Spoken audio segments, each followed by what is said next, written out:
You know, chances are, the way the world is changing so fast these days, stick around long enough and you'll be doing some changing too and maybe starting over. And it's okay. Sometimes we have to reinvent ourselves, and if you follow a few simple rules and avoid a few pitfalls, chances are you can be really successful at it. Dr. Gail Carson knows she's a real SOB, and she knows what it's all about. Maybe you better explain that pretty quickly. Well, they'd call me Dr. Gail, SOB, spunky old broad. Okay, good.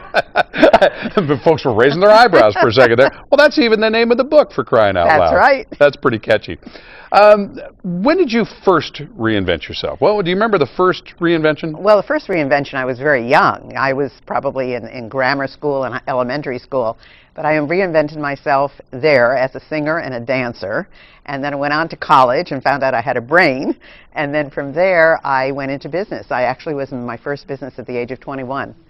So sometimes we reinvent ourselves deliberately because we want to change. Other times change is kind of foisted upon us, and so we find ourselves where it's necessary to reinvent ourselves.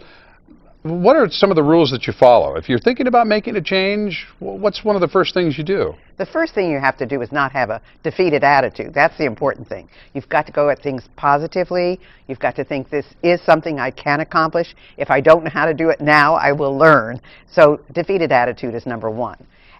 And then number two is being willing to learn a new skill. I remember when I first got on a computer, I thought for sure I was going to break it. Oh, how many of us, though, when computers really started coming on, said, oh, I don't think this is for me.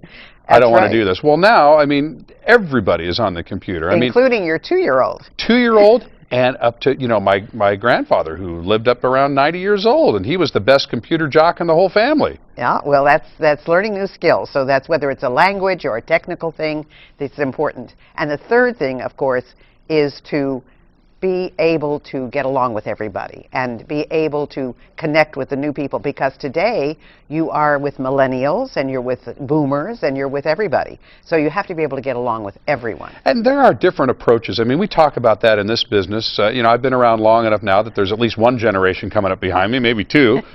And we talk about the difference in approaches and the difference in attitudes. And it might be instructional or important to maybe consider that there's no right or wrong, maybe just different. Otherwise, you're going to spend all your time railing against whatever's new. Well, that's it. And a lot of people think they're too old. So it's really important to think, I'm never too old. I mean, you're never too old to reinvent yourself. And like you said, your 90-year-old, grandfather? Grandfather, yeah.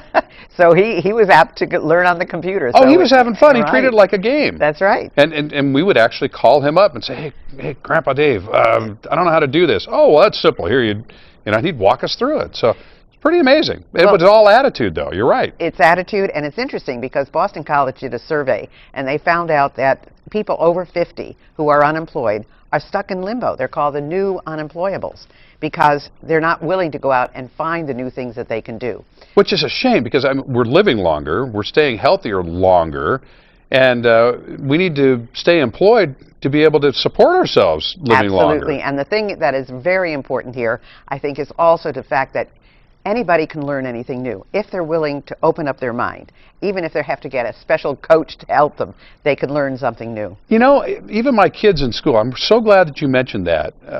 They learned very early on, thank goodness, that it's okay to seek out help. In fact, it's encouraged to seek out help and to ask, and that's actually a really good thing. And maybe there's a generation out there that says, oh, I don't need anybody's help, I can do this on my own. Well, look at Why? Your top you don't athletes. have to. Look at your top athletes. They all have coaches. Right. And most people who are coached don't have one coach. They have many coaches. So that's the important thing as well. Now, where can folks get more information from you? I know the book is out there. The book is out there. It's on my website. The website is spunkyoldbroad.com. Not hard to forget. If you can't remember that. Right. So they can go there and they can find out there are other services that we have and the other information that we have as well. Give me another one or two examples of people that reinvented themselves at a much later age in life and never looked back. Well, let's take Betty White. Oh, Betty White, great example. I mean, she was successful before, but she was most successful when she became the happy homemaker, Sue Ann Nivens, on the Mary Tyler Moore Show. That's when she shined. And of course now, hot in Cleveland, what could be hotter than hot in Cleveland? I mean, this woman truly, she would work 24 hours a day if she could. That's right now right. because, I mean, she is so in demand. And Henry Winkler, too. He was known as the Fonz, and now he writes children's books. So it's very interesting how everybody has reinvented themselves. Well, it's some great examples. So check out The Spunky Old Broad and pick up a copy of the book. And don't be afraid to try something new, and don't be afraid to ask for help in doing it as well. It's great to see you this morning. Thank you. Thanks for coming in.